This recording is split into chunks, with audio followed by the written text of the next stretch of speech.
This is going to be another exciting, interesting experience. Good afternoon, ladies and gentlemen. Thank you all for joining us for this session today. Welcome to Unleash Life, a specific segment for corporate employees, anybody who is employed, and helping you unleash the best out of your work. Basically that. All right. So today's topic with me, I'm Saranjit Singh. Ciao. Fazil. Hi everyone, how are you doing today? Well, we hope to spend the next 30 minutes and we're going to talk about What is Our identity.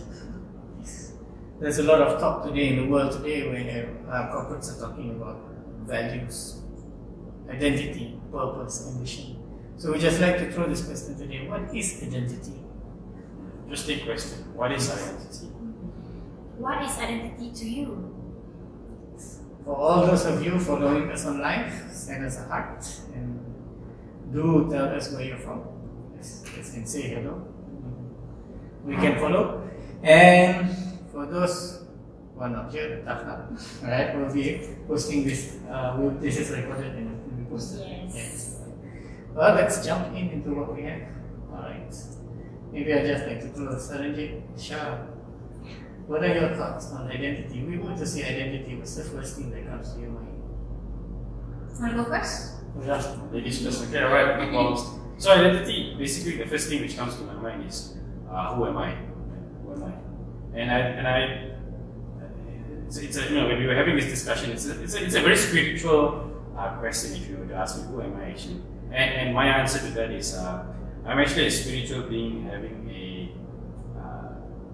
physical experience, a spiritual being in the physical body, and that simply means that I have a lot of potential in me, just that I have to discover what is it that I have. And that's what I think identity is all about, knowing exactly who you are, what are your capabilities, what are your strengths, what do you want to really do, what do you like to do.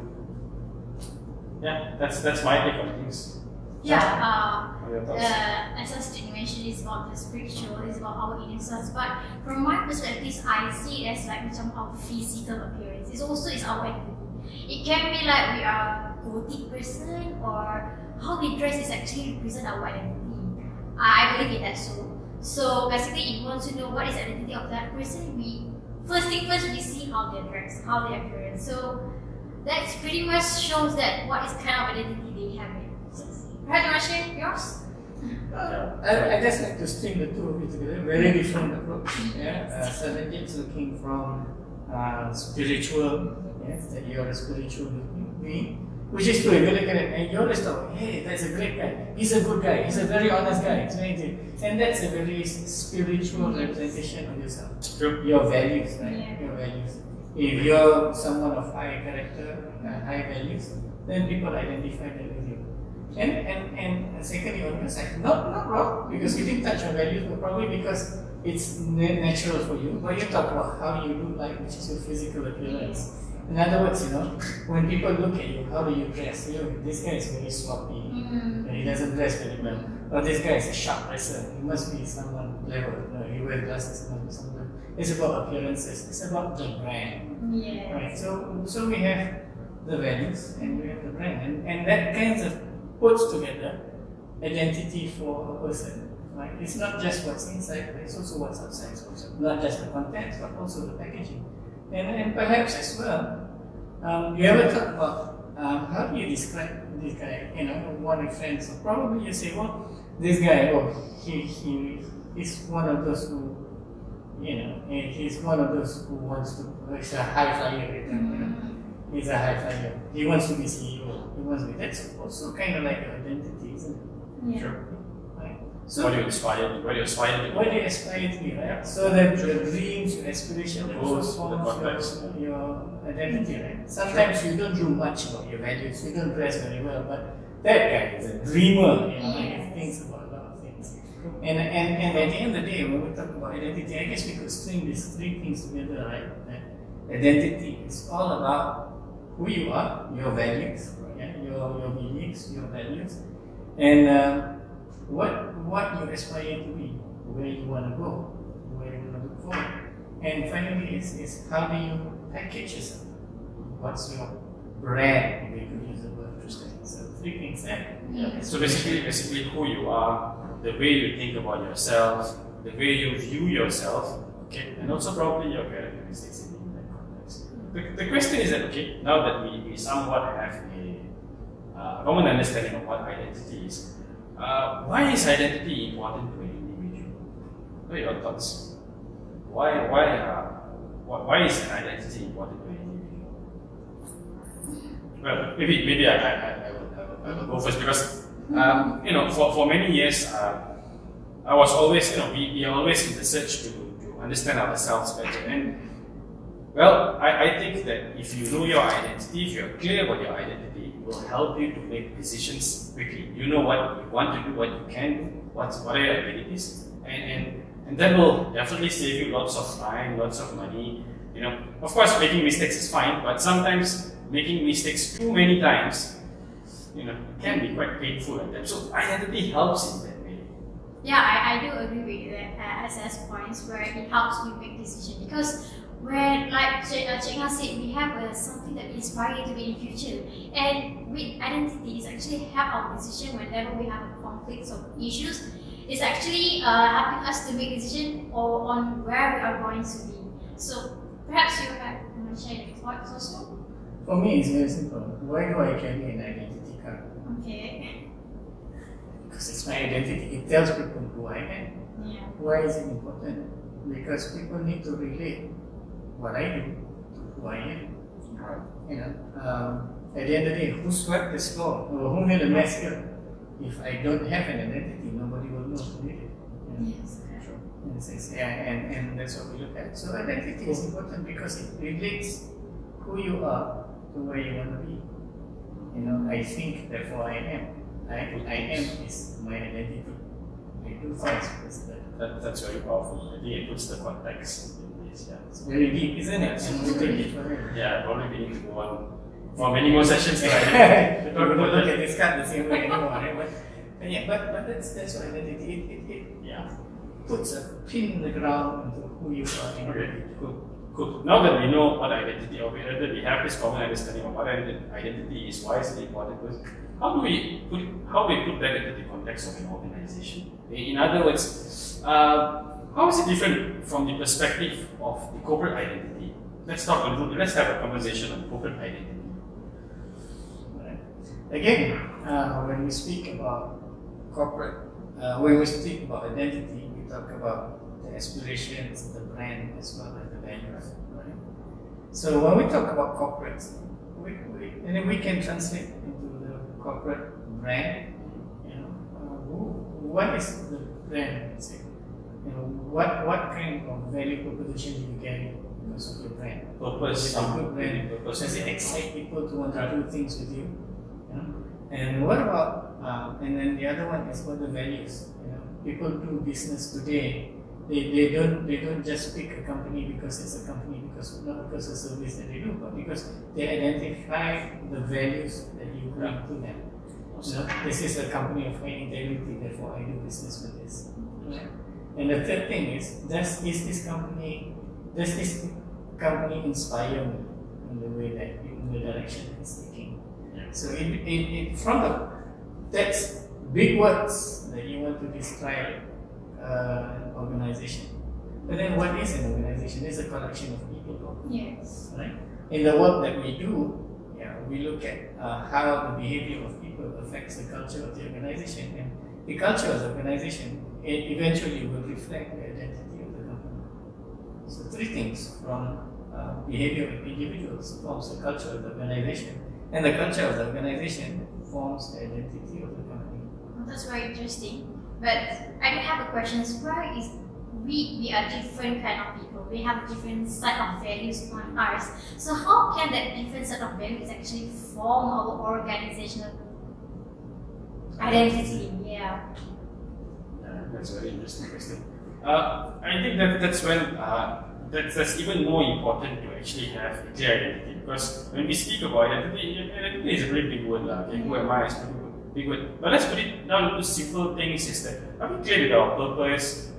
Do we know our values? And more importantly, how are we going to take these purpose, values, and live our day-to-day life. I think that's what's really important. And at the end of the day, to a normal person in an organization, they just want to know how they should behave. Everybody is worried about how they do stuff and things like that. So if we are clear of our behaviors, I think that is the foundation, or that is the building blocks for an identity. Right? So if we are clear with a set of behaviors, if all of us in an organization can sit down and discuss and agree on, okay, maybe these are going to be our values, and based on these values, this is how we're going to behave. And at one moment we try to behave in a specific way and stuff. So yeah. In other words, it's actually when we are clear in our identities, actually have our decision on doing our daily tasks. Yeah, but think about it this way as well. Right? Why do you go to this particular grocery store down the street? There are many grocery stores, but why do you go to this particular one? Because that cashier you met gave you good service. Absolutely. And that cashier giving you good service is a behavior of an individual. It's not the behavior of the company. But do you ask yourself, well, that's that guy, it's not the company. You don't. Automatically, when you are an employee of an organization, how you behave, because you are the only connection with the customer. You are the one who's gonna give the customer a great experience, and therefore you are the one who's gonna reflect your company's brand. So when it comes to thinking of, if you're gonna say, well, I'm just a small fish in the organization, I'm not gonna be able to make a difference. You're wrong, because you're gonna make a difference because people are gonna look at you, and that's their interaction. You are the person who's gonna represent the company's brand. Interesting. I mean, it's very true. You choose to go to a certain grocery shop or buy a certain brand. It's simply because of the individuals which you come in contact with when you are at that place, that organization, or in that very premise. I think we all have many experiences where we have gone to supermarket A, supermarket B, and for some reason we have this liking towards supermarket B, because the people, the cashier, or whenever you go up to anybody in the supermarket and ask them a question, they always greet you with a smile, and they are nice to you, they guide you, compared to supermarket A who just doesn't care about you. Right? So I think it's about individuals behaving while they are performing their day-to-day tasks. Right? I think that's how identity comes into the context of an organization. Right? So maybe just another question is that like we mentioned, an organization consists of many people, many individuals in that context. Right? How do we get organizations to behave in the same manner? Let's say we have decided these 5-6 behaviors we all want to live up to based on our identity, based on our culture. But how do we go about doing that? How do we get everybody in the organization to behave in a similar manner? Any thoughts on that? I just have one question on it. Why is that so important? So, like we mentioned, if everybody knows how to behave in a specific manner, or everybody behaves according to the values, identity, and stuff like that, then we are forming our culture, we are forming our identity. For example, how you greet a customer and how I greet a customer may differ, and we need to sort of, I wouldn't say have a standard way, but have those values which we talk about in our behavior when we are actually with the customers. Other example that I can give is, just imagine there's a new staff coming in our organization. How can we ensure that the new person is actually behave the same way that they wants that new staff act? So how can we ensure that? Interesting question, isn't it? Because if one person gives the customer a great experience, the customer will come back. What if everybody gives the same customer a great experience? Yeah. And you create the identity, and now your company becomes very, very strong because I really enjoy working with this group. That's what you want to do. But then, we come, and you are brought up with a different set of values than mine. You are brought up with a different set of values than mine. So it becomes very important that we all work together to form that one set of values. And again, values drive behavior. So, but values are pliable enough that I don't have to change my values to behave the same way. So, behavior is a conscious decision. How you want to act, right?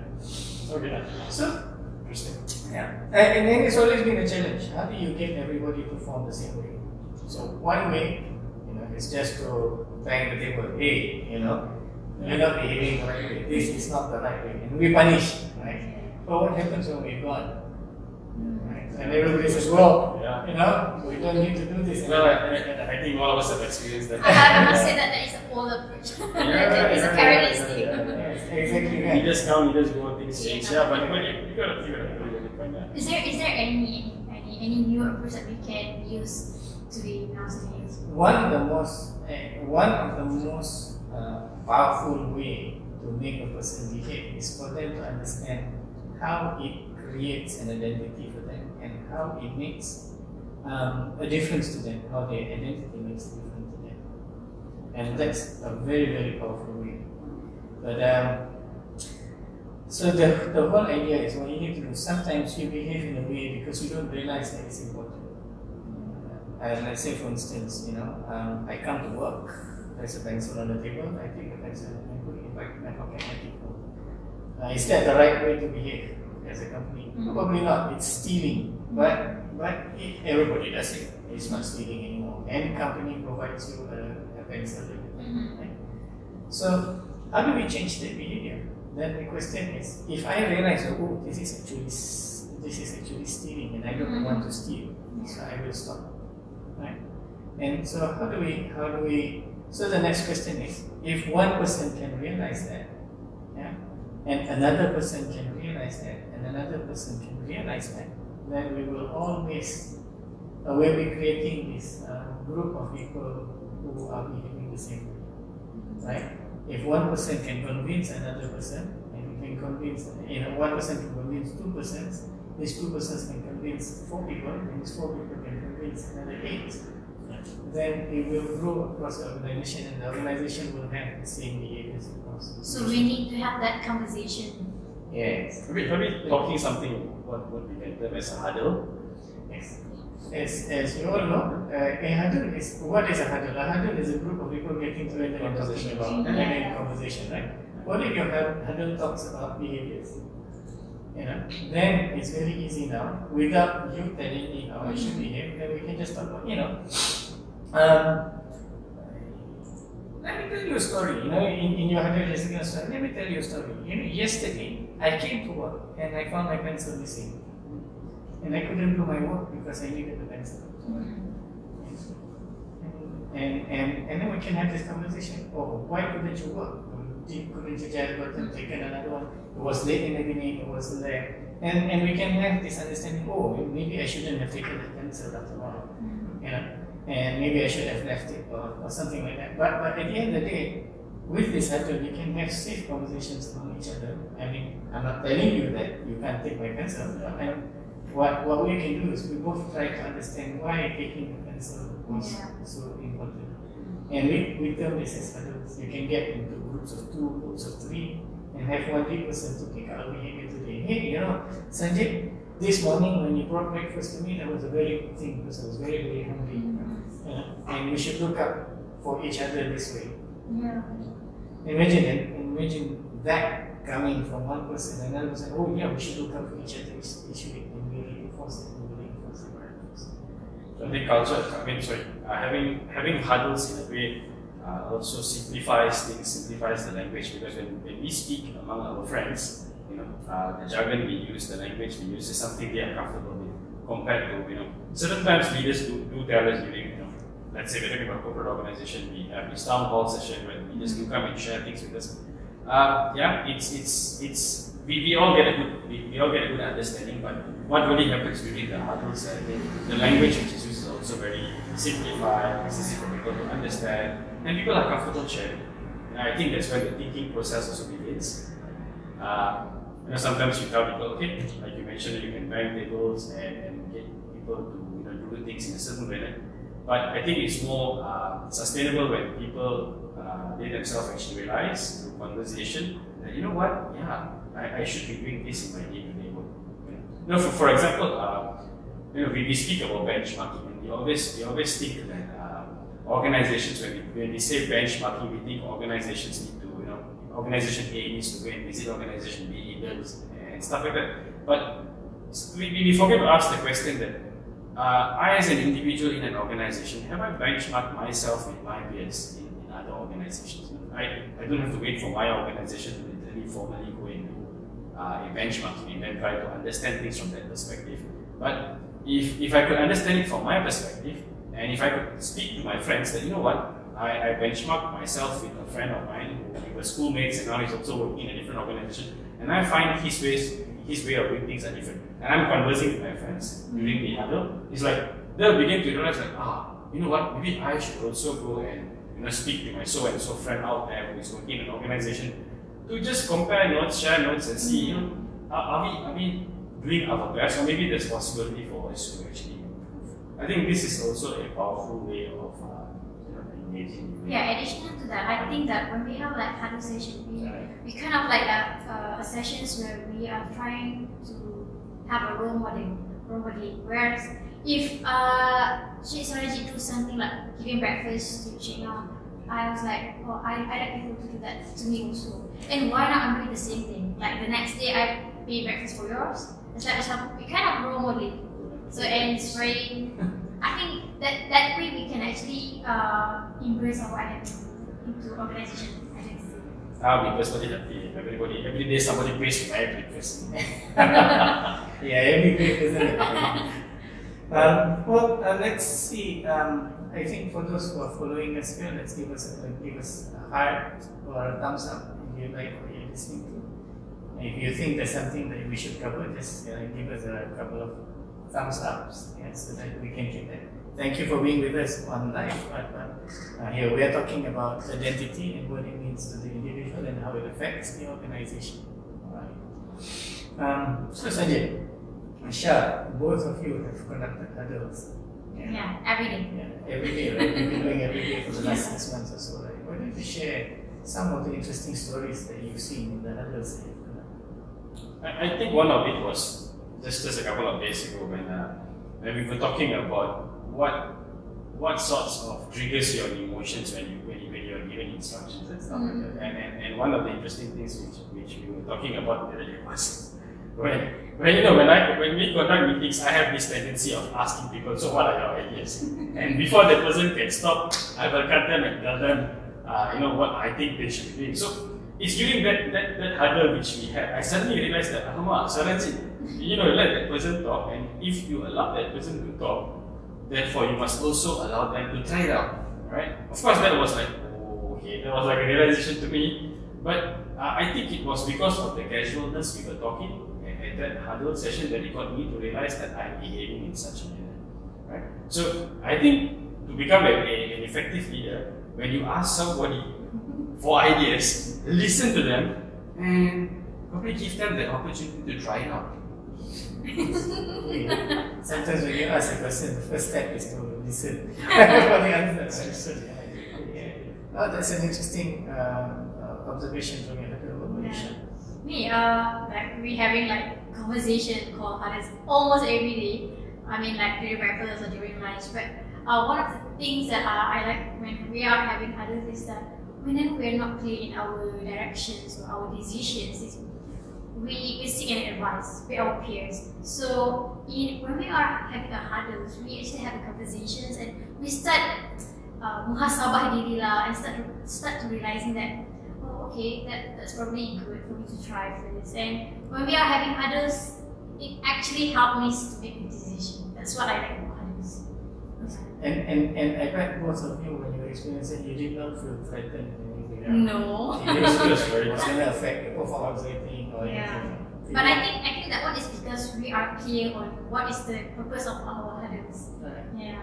But on the other perspective, I think you run huddles with your employees.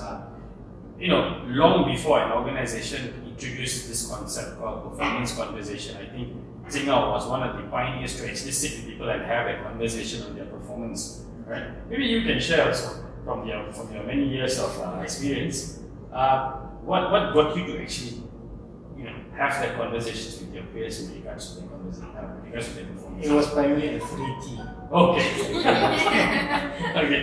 All Yeah, right. but on a more serious note, at the end of the day, if you want someone to improve, right, you can't wait until the end of the year to tell him that he's done something wrong, right? Yeah. The best way to get someone to improve is to tell him he's not doing right when he's not doing right. And so, if you have a lot of performance competition, that means performance competition means you meet people and you talk to them about how they can improve, how they can be better. Yeah. I think it's important then they make small changes. They know that they have to make small changes and they don't feel like they're a failure. We create a safe environment where they can try to improve themselves. And that's where adults can also become very, very powerful because you're creating a safe environment because you are among your friends. There's nobody who's going to judge you. And nobody's going to say, well, you're not a good performer because you have so much problems in here. But you're among friends and you create this bond of friendship among each other. You feel safe and you can always ask this. It becomes like a big brother, small, younger brother kind of thing. Coaching session. Yeah, it becomes like a coaching session. But the beautiful part about adults is that you're just going to get together, right? And in getting together, you all form your own set of behaviors, which is replicated across the organization. So good behaviors develop here, and they come across the organization as other people follow. And finally, you have the entire organization behaving the same way as one.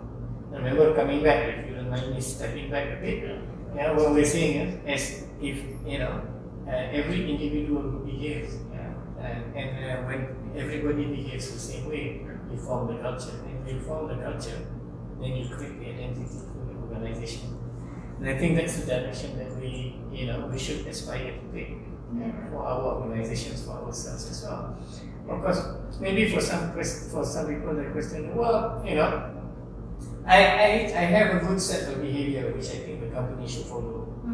But I'm at the bottom of the food chain. So how do I make that behavior? So what do you guys think about that? I think you can be any part of the organization. I mean, it's very important that we do our best. Okay, we do our best, and we try to live up to the organization's values. Sometimes it's difficult for us to understand, or we have different understanding, but by us trying to do our best, I think if we try to operate from our heart, from our spirit, we give our best, I think you will not go far. Any organization will definitely want their employees to give their best. Right? So you can be at any level of the organization. What's really important here is having the right intentions and doing your best. I think that's really that matters. Okay, cool. Yeah, if you don't mind for me to share the effectiveness of these huddles. I mean, like Saranjit said, if we are giving our best to organizations, and we can start with the huddles as a platform. So from my past experience doing huddles with my friends who are among our my age, I think huddles is when I start the conversation first. And when we have a huddle, we create a platform for us to discuss, talk something. It's either personal or about the work related.